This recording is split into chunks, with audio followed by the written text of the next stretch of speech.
Tahukah adik-adik, Allah melindungi seorang Nabi yang sangat istimewa.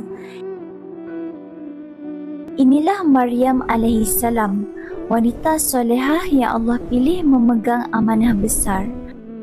Malaikat Jibril datang membawa kabar gembira.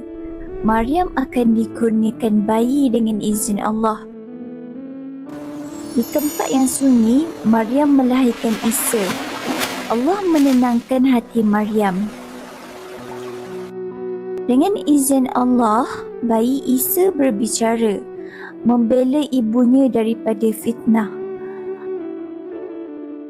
Apabila dewasa, Nabi Isa sangat penyayang. Baginda mengajak semua menyembah Allah yang Maha Esa. Dengan izin Allah, baginda menyembuhkan orang yang buta. Penyakit kulit juga hilang, semuanya kerana kuasa Allah. Malah, Allah menghidupkan yang mati melalui mukjizat yang diberikan kepada Nabi Isa. Para sahabat setia Hawariyun berdiri membantu menyebarkan kebaikan. Mereka menolong orang miskin dengan hati yang ikhlas. Anak-anak juga diajar berkongsi rezeki dan saling membantu.